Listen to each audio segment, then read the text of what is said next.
Boa tarde a todos, todas e todes. Hoje eu, Thiago Narciso dos Santos, graduando em História lá na PUC Minas, venho realizando uma pesquisa junto com a orientadora, professora Júlia Calva, professora Ana Maria Coutinho. A gente vem realizando uma pesquisa acerca da presença judaica no Brasil colonial. E fruto dessa pesquisa, eu venho trazer hoje a comunicação aqui para vocês, intitulada como Ser Cresça na Lei de Moisés, Fazer Seus Ritos e Cerimônias. Um estudo das práticas condenáveis de mulheres pelo Santo Ofício na Nova Colônia durante os séculos XVI ao XVIII. Então, para a gente poder discutir, para a gente poder nortear esse tema tão vasto, tão amplo, eu trouxe aqui 3 tópicos principais, que inicialmente a gente vai discutir com o cristão novo, uma origem, ou seja, a origem desse ideal identitário, desse movimento de resistência judaica. Depois a gente vai falar um pouquinho do por culpa de não ter culpa, ou seja, como que era instituída a perseguição a esses sujeitos. E ao final a gente vai tratar das marranas como elo de resistência ao catolicismo. E aqui ao lado a gente vê a capa do processo inquisitorial da Ana do Vale, que é uma dessas marranas que a gente analisa, que a gente traz para estruturar a nossa pesquisa aqui hoje. Beleza? Então, vamos iniciar com Cristão Novo, uma origem, que a gente vê o Alto da Fé, do Eugênio Lucas, que já é uma pintura posterior ao movimento inquisitorial, mas que resgata essa memória, esse visual desse judeu que está sendo perseguido. Então, historicamente, a gente percebe que o grupo judaico ele sofreu em diversos momentos e locais diferentes variados tipos de agressões e privações de direito. Porém, em nenhum lugar o movimento foi tão violento e persistente como na Península Ibérica. Porque a gente trabalha com o grupo judaico através de diásporas, porque o grupo judaico ele foi um grupo que sofreu muita agressão e que foi submetido a diversas diásporas. Então a gente tem uma diáspora, a primeira no século I da Era Comum, que é quando os judeus são expulsos de Jerusalém e eles vão se distribuir ao longo do globo. E a gente vai ter o grupo dos judeus askenazitas, que vão ser os que vão se fixar no Oriente, na região da Rússia, do Oriente Médio, etc. E os judeus sefarditas, que vão ser os judeus que vão se fixar na Península Ibérica. Esses judeus sefarditas, eles vão viver na Península Ibérica durante 1500 anos, ou seja, do século I da Era Comum até o século XV da Era Comum. Então a gente percebe que o grupo judaico ele é um grupo que se estabeleceu através de uma diáspora no contexto da Península Ibérica. E esse grupo judaico, esse grupo de judeus sefarditas que a gente vai estar tratando agora, ele vai viver sob domínio político a 4 diferentes grupos. São os romanos, os visigodos, os muçulmanos e os cristãos. E vale ressaltar que em nenhum desses momentos o grupo judaico ele vai ser um grupo dominante, religiosamente ou politicamente dominante. Ele vai ser um grupo muito relevante, tanto pelo seu tamanho populacional, quanto pela sua expressão econômica, porém ele vai ser um grupo que está sempre sofrendo diversas agressões e privações. Principalmente, a gente vai perceber isso durante os judeus sefarditas, durante o domínio dos muçulmanos e dos cristãos. Porque esses vão obrigar os judeus a pagarem os impostos específicos para manterem as suas sinagogas, as suas escolas, o seu ideal judaico, seu ideal étnico de propagar essa religião. E já com os cristãos, o movimento ele vai ser muito mais forte, ele vai ser muito mais repressivo e vai tratar os judeus de maneira com uma perseguição. E isso vai se instituir já na Europa moderna, nesse contexto de surgimento do Estado Nacional, que após o período de Reconquista, Portugal ele vai instaurar o seu Estado Nacional já no século XIII, a Espanha no XV. Então, esses estados nacionais que estão se surgindo, que estão se estabelecendo e propagando a sua ideia, o seu ideal hegemônico, eles vão estar se associando à Igreja Católica. E através disso, o grupo judaico ele vai começar a sofrer muito mais agressões e privações. Então, a Igreja, com o apoio dos estados nacionais, promoveram uma série de medidas restritivas aos judeus, que acabariam ganhando um outro status, o de cristão novo. Então, a partir desses 2 momentos que eu trago aqui, que é 1492, um momento protagonizado pela Espanha, que é o Decreto de Alhambra, que através dos reis católicos eles determinavam que todos os judeus deveriam ser expulsos do território espanhol. Então aí a gente já compreende uma outra diáspora judaica e para onde que esses judeus iriam ir. esses judeus que já tinham sido expulsos da Inglaterra, já tinham sido expulsos da França, eles vão ir muito para os Países Baixos e majoritariamente para Portugal. Que Portugal que vai protagonizar esse segundo momento em 1497, que é o batismo de pé, que através das ordens de Dom Manuel, ele vai determinar que todos os judeus fossem ou expulsos ou batizados à força. Então, a partir desse momento, vai se criar uma distinção política, judiciária, econômica entre os cristãos velhos, que são os judeus, os sujeitos já nascidos em berço cristão, e os cristãos novos, que são os judeus convertidos forçosamente ao catolicismo. Então, aqui a gente percebe o desenho dessa identidade desse cristão novo que está surgindo. E a Anitta Novinsky ela vai trazer para a gente que, obrigando todos os judeus a serem católicos, Dom Manuel não lhes tirou apenas a religião, tirou-lhes os costumes, as festas, os rituais, tirou-lhes as escolas, a sinagoga, os livros, tirou-lhes o idioma, os nomes, despiu os judeus de toda a sua cultura. Se pudermos concentrar nossa mente, talvez possamos entender, ou melhor sentir, o que significou para milhares de pessoas ter de usar um nome falso, apagar suas raízes, esquecer que tiveram mãe, pai e avós. Vazios, os judeus começaram a construir uma segunda vida, carregando da antiga apenas o sentimento e as lembranças. Precisaram construir uma nova identidade, que não era nem cristã, nem judia, e passaram para um outro lado da vida. Então aqui a gente percebe a construção do cristão novo e da perspectiva de um marranismo que a gente vai tratar daqui a pouco. Já no nosso segundo ponto, no segundo momento da apresentação aqui, a gente vai discutir o por culpa de não ter culpa. E que a gente vê outra tela do Eugênio Lucas, do século XIX também, que são os condenados pela Inquisição.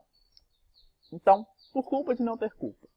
O processo de conversão forçada, embora tenha eliminado oficialmente, ou seja, através de um aparato político, jurídico, econômico, não se existia mais judeus na Península Ibérica, principalmente no território português. Porém, as práticas heréticas judaizantes, que a gente vai determinar aqui, elas vão continuar sendo percebidas dentro do locus privado. Ou seja, práticas que existiam, que esses judeus faziam, que eram passadas de geração a geração, muitas vezes as avós ensinavam as filhas, os pais, os filhos, etc. Todas essas práticas que são tradicionais do judaísmo, o judaísmo ele tem esse viés, essas origens, essas raízes, elas são passadas de pai para filho, de mãe para filha, etc. Então, a partir do momento que você transforma esse sujeito que era judeu em cristão, você muda o status jurídico dele, porém o status identitário, as práticas que esse sujeito mantém, elas continuam. Então, elementos como limpar e renovar o azeite dos candeiros na sexta-feira, vestir a melhor roupa na sexta-feira para poder se passar o sábado, guardar o sábado, reunir-se em grupos com outros cristãos novos a portas fechadas, amortalhar seus mortos, enterrar os mortos em terra virgem, jurar-se utilizar o nome de Cristo, não comer ou comer ostensivamente carne de porco, lebre, peixe sem escamas, eram práticas tradicionais desses judeus, desses cristãos, que foram transformados em cristãos novos, e são práticas que vão ser mantidas. E são práticas determinadas como heréticas, porque os judeus, os cristãos novos, eles vêm de berço herético, eles vêm com sangue maculado, porque são sujeitos que têm seus antepassados como impuros, como sujos, como pecadores. Então esses cristãos novos eles já vêm ao mundo a partir de uma ótica do pecado, da heresia. E através desses ensinamentos que são aprendidos, que são esses que eu descrevi aqui, e muitos outros, eles vão sendo percebidos como hereges, como sujeitos a serem perseguidos pelo Tribunal do Santo Ofício para se adequarem à norma, à moral católica. Porém, essas atividades elas vão se fazer em locus privados, ou seja, dentro das casas. Então aqui a gente percebe que esses cristãos novos utilizam de práticas criptojudaicas, ou seja, cripto de escondido, semelhante à criptografia que a gente conhece, e judaico do judaísmo. Então a gente percebe essas práticas judaicas escondidas dentro do locus privado. Então aqui o Ângelo Adriano de Assis ele vai trazer para a gente que a causa do drama cristão novo residia em primeira instância na origem herética que possuíam e da qual não poderiam livrar-se, independente dos esforços. Existiam os estatutos da pureza de sangue, que eram estatutos que determinavam até quantas gerações seu sangue ainda era contaminado pelos judeus que eram seus antepassados. Então esses sujeitos, por mais que se esforçassem para se parecerem cristãos, não conseguiam, não eram reconhecidos na sociedade. Então, embora os cristãos traziam embutidos a culpa por possuírem sangue judeu a correr nas veias, o que, segundo a camada cristã velha, impedia ad eterno a pureza do coração católico. Então esse sujeito, por mais que tentasse se adequar à nova realidade católica, ele não mais iria conseguir, porque através do seu sangue imaculado, ele seria impedido ad eterno, ou seja, eternamente, a pureza do coração católico. É um sujeito de origem herética. Então ele tem culpa por não ter culpa, por fazer os seus ritos e suas práticas tradicionais, beleza? Então aqui a gente vai para o nosso tópico final, que são as marranas como um elo de resistência, que eu trago também as Macabeias e sua resistência, que é um outro título já baseado mais no Ângelo de Assis, que é as Macabeias no sentido de macabeu, de resistência, de guerreiros, de se resistir e se postar à frente. Então, através do caráter sincrético religioso ao qual se moldou a nova colônia, foi trazido pela grande mistura de povos e culturas que existiam simultaneamente. Então, quando a gente trata desse Brasil colonial, dessa América portuguesa, a gente trata de sincretismos, de misturas, porque quantos os sujeitos de diferentes culturas e realidades vieram parar no mesmo lugar. Então, através disso, a gente entende esse caráter sincrético, tanto da religião africana, das crenças africanas, quanto o catolicismo, com as crenças indígenas e também com o judaísmo. Então o judaísmo ele vai trazer um tempero para essa relação sincrética. Então, o ideal criptojudaico das primeiras gerações cristãs novas era muito mais forte do que as gerações subsequentes, pois essas estavam cada vez mais distantes do passado, onde o judaísmo era livre. Então, enquanto mais próximo de 1497, com a conversão forçada, mais forte é o criptojudaísmo. Quando a gente vai avançando no tempo, que a gente já chega nessa América portuguesa, que a gente vai percebendo as relações dos cristãos novos, mais eles tentavam se adequar. Porém, as mulheres realizavam um papel fundamental na sobrevida desse marranismo, desse ideal judaico, porque as mulheres são as responsáveis pela criação de seus filhos. As mulheres são as responsáveis por passar esse ideal judaico. Então, Ana do Vale, que eu mostrei o processo lá mais cedo, ela é responsável por passar o judaísmo às suas filhas, aos seus filhos. Então, a Ana do Vale ela vai vai ser iniciada no judaísmo aos 13 anos pela sua avó. E, através desses ensinamentos, ela vai continuar praticando esses ritos, tendo culpa por não ter culpa, e vai passar isso aos seus filhos. Então, a mulher, dentro do locus privado, ela é responsável por trazer as práticas criptojudaicas, dando sobrevida a esse marranismo. E aqui eu trago o Ademar Júnior dizendo pra gente o seguinte, que doravante os cristãos novos iriam se distanciar da comunidade judaica organizada.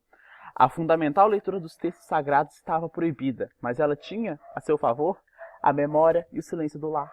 Então, através das mulheres, através dessas macabeias, dessas marranas, dessas mulheres de resistência, o ideal criptojudaico marrano foi preservado, trazendo assim essa sobrevida, trazendo assim essa discussão que a gente tem hoje, que é muito importante.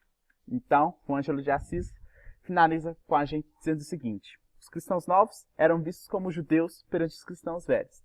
Para os judeus que viviam em regiões de crença livre, eram renegados, posto que fizera apostasia do judaísmo. Dentre os cristãos novos que continuavam a comungar o ideal judaico, praticando o que se denominou o criptojudaísmo, os veriam como cristãos, não aceitando a renúncia que fizeram da lei de Moisés. Criava-se um quadro de desconfiança generalizada, onde cada grupo representava ameaça aos demais. Malgrado seus esforços pessoais, vivendo à procura de um equilíbrio na frágil situação que se inseriu o cristão novo. Então, a gente consegue entender aqui o cristão novo num mundo dividido. Cristão demais para ser judeu, judeu demais para ser cristão. Então, essa é a ideia do marrano, essa é a ideia do ser judeu e fazer seus ritos, preservar suas cerimônias, manter viva a ideia do marranismo, da resistência. Então, aqui segue as referências. Agradeço muito a oportunidade e um forte